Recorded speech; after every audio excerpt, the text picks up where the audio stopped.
Buongiorno a tutti, io faccio una brevissima introduzione, poi passerò la parola a John che vi racconterà quella che è la nostra idea di tracciabilità. Di due cose noi come Kyklos in occasione di questo IT for Fashion vogliamo raccontarvi la nostra idea di tutto quello che riguarda il mondo della supply chain, perché è il nostro DNA, e l'integrazione della supply chain in particolar modo con tutto quello che riguarda la tracciabilità del prodotto dal momento in cui nasce al momento in cui arriva in distribuzione e poi viene venduto al cliente finale. Per questo John vi farà una presentazione successivamente di quello che riguarda la tracciabilità in un contesto leggermente diverso da quello che abbiamo visto sino ad oggi, e cioè la tracciabilità legata al diritto di proprietà dell'oggetto. Siamo soliti pensare alla tracciabilità e all'anticontraffazione come un qualcosa che consente di riconoscere un capo in quanto autentico. Diciamo, quello che noi oggi raccontiamo è invece la possibilità per il consumatore finale, grazie alla tracciabilità, di rendersi conto se chi mi sta vendendo quel prodotto ha il diritto reale di vendermelo perché ne è il possessore. Questo vale tanto in distribuzione, perciò laddove ci sono dei reseller che vendono il prodotto di un brand, quanto anche è aperto a tutto quello che riguarda il mondo della second hand market, perciò apre anche degli scenari nuovi che sino ad oggi non si sono affrontati. Un altro aspetto che ci tengo particolarmente a sottolineare è quanto noi crediamo oggi a quello che è la possibilità di rendere tutta la catena di subfornitura fortemente integrata con l'azienda che produce. Lo facciamo dalla nostra nascita, lo facciamo tramite applicazioni che consentono al fornitore di interagire con l'azienda. Ci apriamo oggi a un mondo completamente diverso, che è quello delle BIDS, a cui diamo particolare risalto in occasione di questo convegno, che apre un nuovo scenario, cioè quello dell'interazione operativa fra due soggetti diversi, perciò fra il fornitore e la casa madre, utilizzando un protocollo che consente di scambiarsi informazioni in modo interattivo. Cosa porta questo? La combinazione di quella che è la nostra soluzione storica, cioè la gestione della supply chain, unita alla possibilità di interagire tramite i BIDS, consente di avere un'integrazione totale sia con fornitori che sono strutturati e che perciò hanno le caratteristiche di avere sistemi informativi propri evoluti e non vogliono utilizzare piattaforme di terzi per passare informazioni, per esempio, che riguardano l'avanzamento della produzione o la contrattazione data di consegna, ma nello stesso tempo avere anche la possibilità di integrare coloro che non sono in grado di sviluppare interfacce utilizzando degli standard, perché è una questione magari non alla portata dei sistemi informativi di fornitori che talvolta sono veramente di dimensioni molto contenute. La combinazione di questi due oggetti però ci consente al brand in particolar modo di avere un'integrazione totale con la propria filiera, che credo sia la sfida più importante che un'azienda manifatturiera si deve proporre, perché un sistema di pianificazione della produzione efficace si basa su dati consolidati e certi, e avere un contatto, perciò avere dei gangli che consentono di raggiungere i fornitori dovunque si sono ed averne informazioni puntuali e precise, è sicuramente un aspetto che riteniamo strategico e vincente. Detto questo, passo la parola a John. John vi racconterà la nostra idea di tracciabilità. La tracciabilità fatta con John è una composizione di soluzioni che noi abbiamo, di soluzioni che offre Kfetch, e porta alla possibilità di raggiungere il consumatore finale, dandogli l'opportunità di sapere se quello che sta comprando poi fisicamente è qualche cosa che chi gli sta vendendo ha realmente il diritto di venderli. Grazie dell'attenzione e passo la parola a John.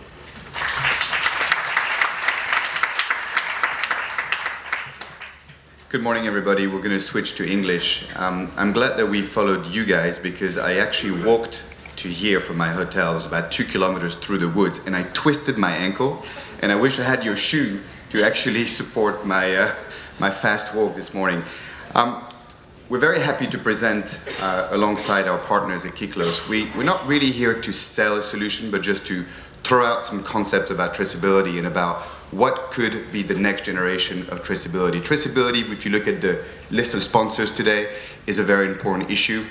You want to trace your product not just because you want to know where they come from, but you also want to trace your products potentially to find out where they're going, and not just through the supply chain, but possibly afterwards, after the stores.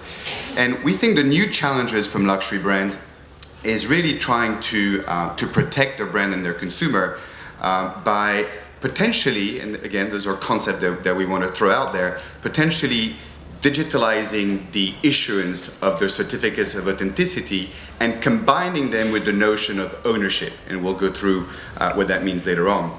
We also want to help luxury brands acquire some transparency about what is going on in the online market, not just in the primary online market, but also in the secondary space, which we'll talk a lot more today, because trends are changing. And today, the world of luxury is not just selling new items. There's an exploding second-hand market out there, which a lot of luxury brands are starting to pay attention to. Brand protection is simply an enormous problem. I think there will be many presentations throughout the 3 days talking about counterfeit and solutions against counterfeit. There's really a place for everybody out there, from RFID to tagging. There's lots of different solutions, and I think everything has a place and a different application. But the cost, obviously, of counterfeit is humongous. 26 billion euros to the European luxury goods industry, 4.5 billion estimated alone for Italy. And the problem is becoming even more complex when it comes to fighting counterfeit and protecting our brand, because the counterfeiters have moved their business online, and as a result of becoming a lot more agile at hiding. This mouse doesn't really work well. Oh, sorry. And when we talk about traceability and when we talk about the cost of fighting counterfeit, a lot of people think that it's actually a cost, but it's more than that. I think if you really have a well thought out strategy about brand protection and fighting counterfeit, what this actually does is potentially boost your online sales quite dramatically in markets that are extremely relevant to the luxury industry. When you look at this chart, what this tells you is that the European and the American consumer pretty much think the same. When it comes to the biggest impediment of buying luxury online, they both think that not being able to try those items is the biggest disadvantage. But when you ask a Chinese consumer what is the biggest disadvantage of buying luxury goods online, they don't think it's that at all. They actually think it's because they're not sure where they're buying. And it's pretty ironic, given the fact that the whole counterfeit is really coming from China. So it feels to me that they're really traumatized by this, which means that if you address this, you can possibly see a really nice boost in your Chinese e-commerce sales. And the reaction of the luxury industry so far, on the whole, has really been fixated on legal actions. And those legal actions really don't work. They cost a lot of money. The cycle to success is anywhere from 2 to 3 years, and they inevitably end up in settlement. And really what this says to us is that you need a solution that brings scale. And when you talk about technology, scale is one of the forefront themes of what technology brings to business models. And you need technology at the heart of the solution. And beyond that, you need technology and also consumers. Because as we talked about earlier, the consumer is really changing. The next generation of consumers want discounted luxury. They may even want counterfeited goods, because those counterfeited goods don't look like counterfeited goods at all. And in many ways, what was yesterday's consumer, and maybe someone who never looked for a deal, who never thought about buying a second-hand luxury item, that consumer today wants all of the above. They want social on top, they want whole bunch of channels to access luxury at different price points. That was never the case before. So what do you need to do, or what do you need to consider? We call it, with Kyklos, the bulletproof process. You need to have IT as the core of your solution, and this is called IT for fashion, so we are absolutely here to talk about IT. And you need to monitor the production stages, but really what you also need to do is empower the consumer and connect them to the luxury items. And what this means is that throughout this presentation, what we're trying to do is give luxury a digital identity. And when you do that, 4 things can happen. You can start to implement a highly scalable and comprehensive solution against counterfeit and protecting your brand by putting the consumer, combined with some technology and some tools that you equip the consumer with to protect the brand, and as well as their own interest. You then therefore reduce, as a result of reduce the reliance on legal channels, and you're hopefully, we'll see in the next few slides, acquire some transparency, not just about who's buying your items in your stores, and bear in mind that in the luxury space, I'm specifically thinking of for watches, for example, some of those brands don't even control their points of sale. So the idea of understanding who's buying your products in the primary market is hard enough, but when you start thinking about who's acquiring those items in the second-hand market, this is a complete black box today. And as we mentioned in the opening statements, step 1 is really managing unique ID numbers, and those can be tags that are applied to products or to garment, but those can also be some of the serial numbers that are produced by the brands. Those need to be managed by a software solution to be generated in a secure fashion using what we call configurable coding rules. The second stage is to actually manage the production of those labels, which is what Kyklos and the guys are doing really well. The step 3 is really the monitoring of the supply chain. All those 3, step 1, 2, and 3, are, I would say, what today the luxury brands have really come to understand over the last 10 years. And many of them are doing this very well now. And there are several good solution providers in the space. Step 4 is where it becomes a little bit more tricky. Step 4 is how do you engage the consumer? It's up 50% instantly overnight. So the concept of becoming an owner is very important because you buy luxury as an investment today. And so the concept of, going back to the original statement, the concept of digitalizing the certificates of authenticity, which with some basic customer information also becomes a certificate of ownership, is something that the new generation of owners will care about. Why? Because they care for the first time about the resale value of those items. The ownership cycle of a bag today, depending on the type of brand. If you're Michael Kors, you'd be lucky if your customers hold your bags for 6 to 12 months. If you're Chanel or Hermes, you're probably thinking maybe 2 to 3 years. But the reality is that the concept of having a tool that not only makes you the registered owner, but also helps you validate the value of that item in the second-hand market, it's something that tomorrow's customers are going to care about enormously. As a matter of fact, second-hand market today is $20 to $25 billion, growing 30% a year. When you look at the primary market, that is in deceleration at about $225 billion. So at some stage, the second-hand market will represent 20% of the new market, and this is something which will be entirely driven by a new generation of owners. And the interesting thing is when you start equipping the consumer with tools to actually do those transactions themselves, you not only protect your brand, but you also protect your consumers doing so. And what you also manage to do is provide some kind of soft regulation, some transparency in the second-hand market. If I'm in New York and I want to buy your bag in Florence, we actually have pretty similar interest. I want to justify the price that I'm about to pay for your item, and you, the seller, is trying to justify the price you're asking for your item.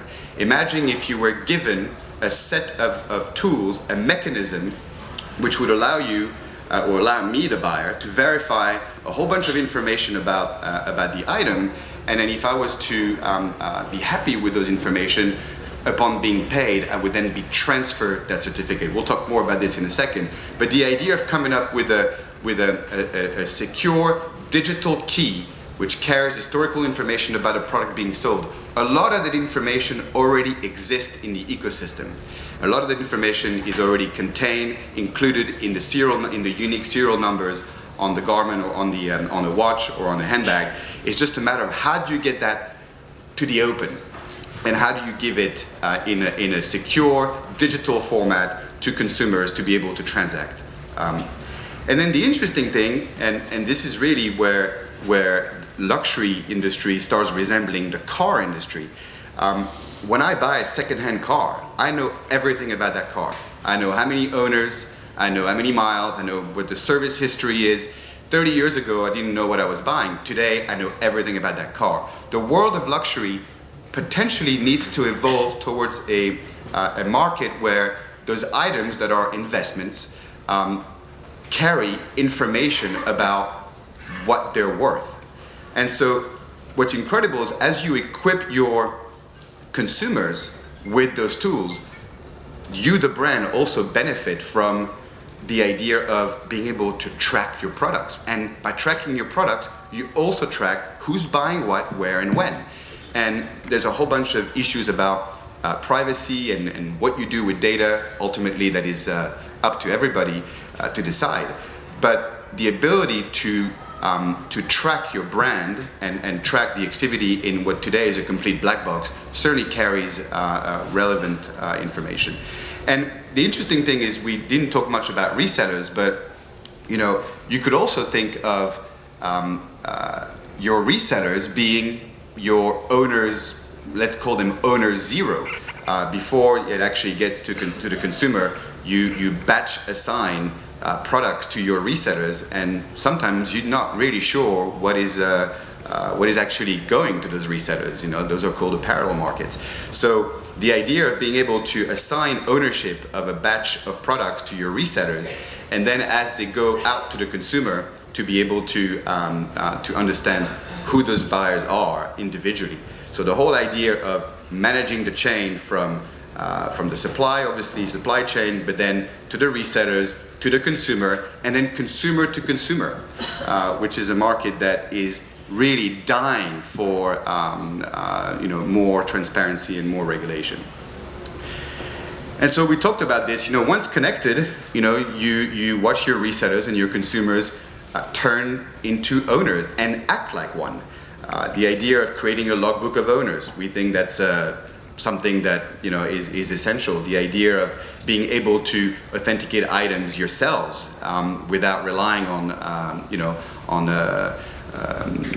sort of a manual authentication process, which when you're buying the digital goods or buying goods in digital fashion is impossible in the first place. And then this concept of, if you're the chief marketing officer, the concept of marrying brand protection, consumer protection with your CRM. And not just CRM version 1.0, but CRM 2.0, which is to understand who's buying and selling beyond the first owner.